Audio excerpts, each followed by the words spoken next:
Have you found, working with bacteria that there are certain things that really work against that? I mean, in a big way. So like if you were to say, these are the top five things, never do this, like ever. And I know that's maybe a tough question because that's but anyway, I'm going to ask it anyway. What are your top five? Don't do this. Don't do these things, or try to avoid these things as much as humanly possible. Antibiotics. So there's a time and place where we have to. If you have pneumococcal pneumonia and you're on a ventilator, you need an antibiotic. Yeah, If you yeah. have a Staphylococcus aureus abscess, so you got to take an antibiotic. But what you don't need antibiotics for is you have a little cough and a runny nose, a viral upper respiratory. You don't need an antibiotic. So, as you know, antibiotics are widely overprescribed. It's not uncommon for most people by age 40 to have taken 30 some rounds of antibiotics. For every 1,000 children, 1,300 prescriptions for antibiotics are written every year. So there's wild overuse. So minimize your reliance on antibiotics. That's a big factor. Other drugs, stomach acid blocking drugs, which so many people take, Acifex, Protonix, Prilosec, those kind of drugs. Those, because they turn off the production of stomach acid. Well, stomach acid is essential.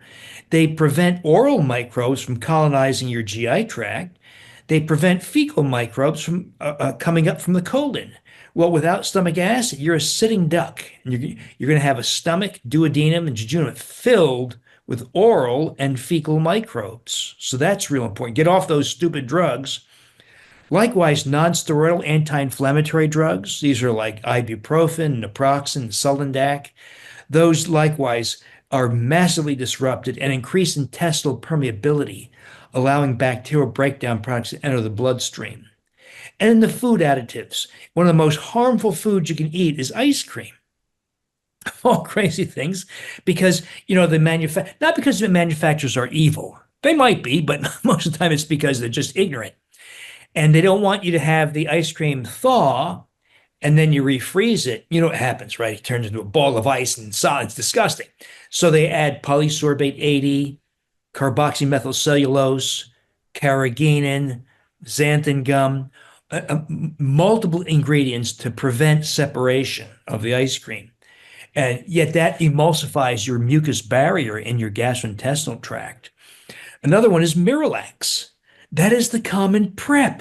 Isn't this shocking? So your gastroenterologist says, here, take the Miralax for your colonoscopy prep. Essentially saying, take this factor that massively disrupts your gastrointestinal microbiome and dissolves the protective mucus barrier in your GI tract, and you won't recover for days. And if you take it chronically for constipation, you'll likely get colon cancer. So in the effort to identify polyps and early colon cancer, they're going to give you some that causes colon cancer. This is the kind of thing that goes on in conventional healthcare. Yeah, I just had somebody last week that was the 2 year long solution for the bowel problem, and as opposed to doing they didn't want him to go on a gluten-free diet. But whatever you do, don't go on a gluten-free diet. That's dangerous. But take this Miralax for the next 2 years, and you'll have regular bowel movements. Interesting. Yeah. So you mentioned stomach acid blocking medicines and nonsteroidal anti-inflammatories as being disruptive of the gut. And you mentioned food gums. So like the carrageenan gum, xanthan gum, polysorbate. Um, these things can be found though in toothpaste as well. And they can be found and not even just necessarily things that you think about eating, right? I mean, so anyway, so don't do those things. Eat more fermented foods. If you want to make your own yogurt, they can get El Reuteri. We'll put the links to your stuff down below for people. And you got to ferment the way you do it is full cream or half and half for 36 hours at body temperature, right? At body temperature, and then that you've measured that to be approximately, you said, I think, correct my memory, was it 100 billion or was it more colony forming units? It tends a bullseye around 300 billion per half cup. 300 billion per half cup. So, and that's if you have SIBO, SIFO, and you're looking to support that. But then beyond that, don't necessarily not really needing that 300 billion every day, correct? I mean, you found that the SIBO, the CFO is, how long are they taking it where they're finding the relief? Is it 30 days, 60 days? That Usually 30 days, an occasional person who has it really bad. There's some people who say things like, I took antibiotics for 3 years solid for acne or something like that. Those people typically have to do it 2, 3, sometimes more months. okay. And it is an ongoing effort too. And don't know why. If you've had SIBO once, you're probably going to struggle to keep it from coming back for the rest of your life until we find better answers. Yeah, I think we're going to learn in the next 10 to 20 years, we're going to learn so much more about the human microbiome. You know, I cringe, don't you? To think how things were before we started paying attention to the microbiome. Oh, we were helpless. Yeah, yeah. Well, I mean, I'd say go back long enough, we didn't really need to worry about the microbiome because we had This is true. lifestyles that were so conducive of keeping Good one. point. Good point. Um, d- do you see or have you done any analysis of babies born cesarean versus vaginal delivery where they're more prone to Reuteri deficiency or any data that you've seen on that from Yeah, from not my data, other people's data, but you're right, it is absolutely crystal clear. Children who are born vaginally, even vaginal delivery is no guarantee, right? Because, I have two relatively new grandchildren, about 1 and 2 years old, and mom got multiple rounds of antibiotics, baby got multiple rounds of antibiotics. So they start out impaired. And so, but you're right, there's stark differences. Children born vaginally have a microbiome that mimics the vaginal microbiota of the mom and needs to be enriched in Bifidobacterium infantis. That's a really interesting situation. So it's clear that newborns in the first year of life should have their microbiomes dominated by this one species, very different from adults, Bifidobacterium infantis, because that microbe allows the child to benefit from the metabolism of so-called human milk oligosaccharides. These are specific nutrients that comes from breast milk. And if the child lacks Bifidobacterium infantis, it cannot metabolize those nutrients. And it has impaired neurological maturation. It's more prone to asthma, type 1 diabetes, autoimmune diseases, more likely to become an obese type 2 diabetic as a teenager, and will have a lower IQ. I mean, so crucial for a child to get this microbe and breastfeed. It does no good to get that microbe if you're going to formula feed, because formula is such a corrupt product in general. It has essentially none of so many things, omega-3 fatty acids. I mean, trivial quantities. Likewise, human milk oligosaccharides. Some brands do put some in, but the quantity is so trivial as to be laughable. So there's that. And the children who are born by C-section tend to have the microbes of the hospital. And we know that hospitals are disgusting. They're filled, not because the hospital people are bad, but because sick people are there. Sick people have intravenous lines that get infected, and people have pathogens. They're there because they're sick. And so hospitals are disgusting hotbeds of pathogens like methicillin-resistant Staphylococcus aureus and pathogenic species of Staphylococcus epidermidis that should be a benign microbe, but they're dangerous in hospitals. So the child, because nurses, hospital surfaces, the air. A lot of these microbes are aerosolized. That child leaves with a hospital microbiome. So stark differences, C-section versus vaginal delivery. Yeah, yeah. I'm glad you mentioned that about formula. We had that formula shortage not very long ago, and I was like, hallelujah, there's a formula shortage. Hopefully there will be some women that find alternatives that are better, or maybe they made the choice not to breastfeed for whatever personal reason they were making, and maybe that helped them to make the choice in the other direction. But And you know what? Uh, Having mom get lactobacillus reuteri and thereby oxytocin causes an increase in the capacity to breastfeed because it's oxytocin that causes expression of breast milk, and it's oxytocin that cultivates the maternal-infant bond. So ladies who don't have reuteri, less likely to breastfeed successfully, and more prone to postpartum depression, which is a very, very bad thing to experience. Interesting. Yeah, oxytocin. Boy, it goes back to that oxytocin. So we've said oxytocin is the love and tolerance hormone. You mentioned the weight changes. Any other effects that oxytocin has that the audience should know about? In the mouse models, there's if healing time was supposed to be 10 days of a wound, it's abbreviated to 5 days. In humans, it's more like 7 days. It's not quite as vigorous as in mice. There's that. I think we're going to find that there's tons of things we didn't know about. For instance, the heart. The heart is filled with oxytocin receptors. They've got to be there for a reason. If we get a restoration of skeletal muscle with oxytocin, how about heart muscle?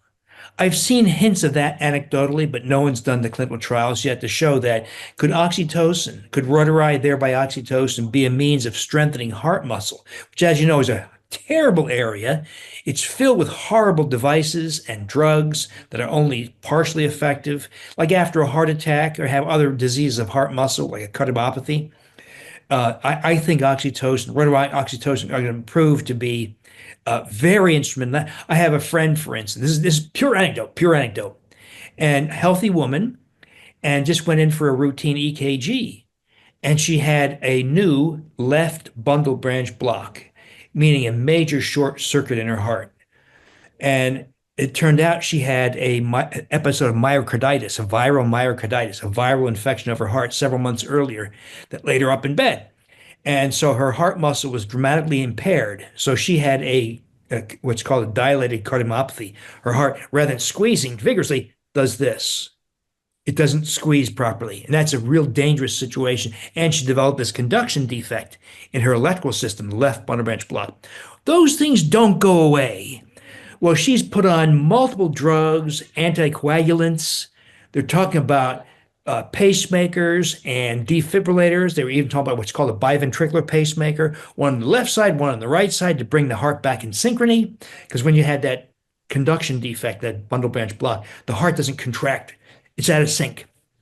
So they're talking. Oh, I said to my friend, hey, make the yogurt.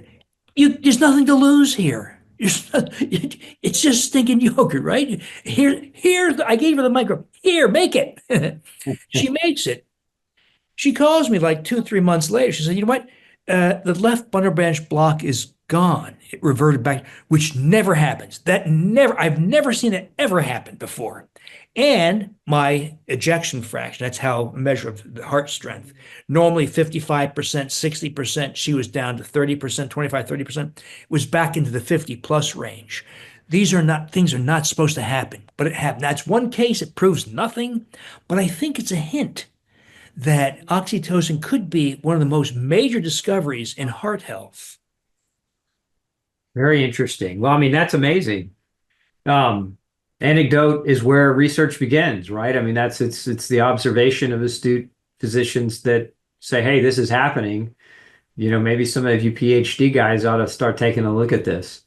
So that's quite amazing. So have you thought or given any thought to or read anything in the research about Reuteri creating fermentation of foods that lead to the production of vitamins like vitamin B1 for heart health, the classic beriberi congestive heart failure problem associated with B1 deficiency. And we know the microbiome as an example, biotin, I think it's 50-60% of our daily need for biotin is derived from microbes in the gut, and K1, 50% of that is derived from microbes in the gut. Have you seen anything specifically with L-Reuteri and its capacity for the production of vitamins for human hosts?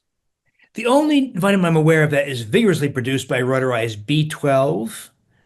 So it produced a lot of B12. But you make an excellent point. That is, we know that microbes, a variety of different species, are capable of manufacturing significant quantities of B1, B2, B3, B5, B6, B7, B9, and B12, and K2. So we know they so much. I think about that because pregnant moms are told to get folic acid through grain products like bread and cereals. But of course, the real solution is probably just restore the microbiome so that they produce folates for you, and you don't need to rely on those synthetic sources from garbage foods. So I think there's a lot of that we're going to have. I think homocysteine, for instance, we know that homocysteine, particularly blood levels above 14 micromolar, increase risk for cancer, depression, and heart disease and stroke. And so there have been now, to my knowledge, 8 clinical trials, large trials, where people were given some combination of vitamin B6, folate, B9, B12, sometimes riboflavin, and there's a reduction in homocysteine, but no improvement in health, no reduction in risk for anything. So I think what's happening is that what they're trying to do is treat a marker for dysbiosis or SIBO. That it's the loss of microbes that produce those B vitamins that is really the cause. And just by giving B vitamins, you don't address the whole risk. You got to address the microbiome. I think that's where that conversation is going.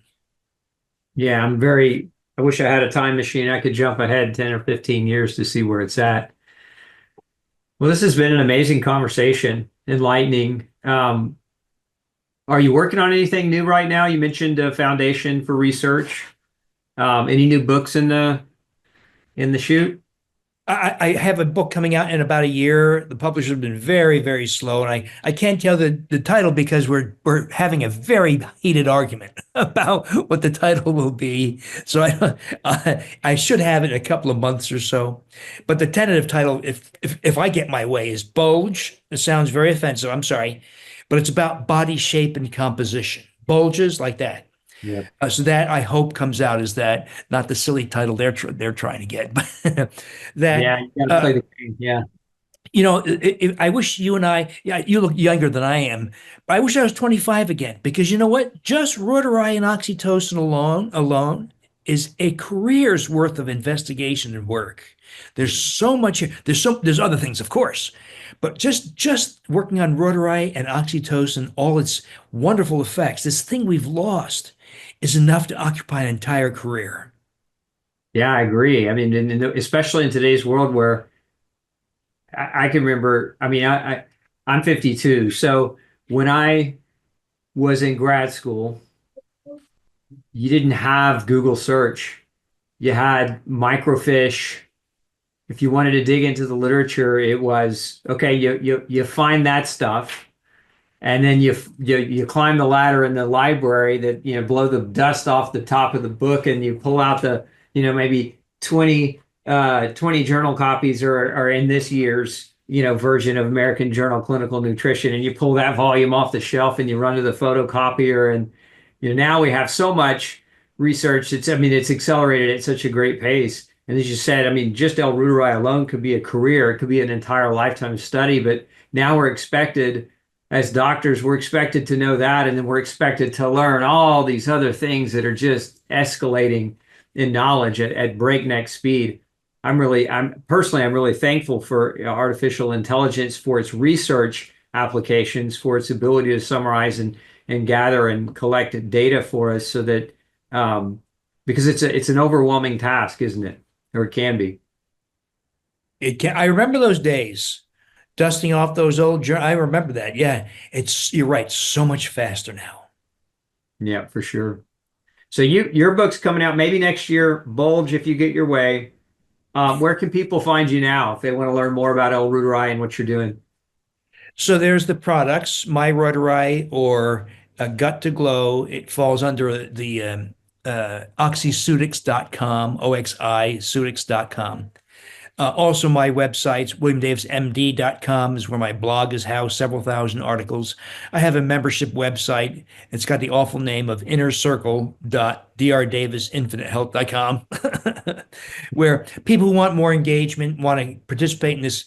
A lot of what we're doing is crowdsourcing of wisdom. We're learning new lessons from each other. I learn from you, you learn from me, we learn from our audiences, they learn from us, and it's accelerated the pace of discovery. For instance, Reuteri and its effects on sleep. This was never described in any clinical trial. It's something we stumbled on as a group Many, not everybody experienced that, by the way, but many of us do as chronic insomniacs enjoying deep sleep, never before described, but comes out in this wonderful experience of crowdsourced wisdom. Yeah, that's amazing. I love technology for that reason right there. Okay, well, I'm going to put your links below our video today. Dr. Davis, thanks so much for spending time with me and sharing your knowledge and wisdom and just being a fantastic mentor in the world of functional, integrative, alternative medicine and having the courage to speak about it. So many doctors that I've met at conferences will talk about it all day long with a closed door, but they're very reticent to talk about it with an open microphone and with an open heart. So I really do appreciate, your body of work and your dedication to helping people find answers. Dr. Osborne, always a pleasure. Always glad to come back and keep doing what you're doing. Will do. All right. I look forward to our future conversations.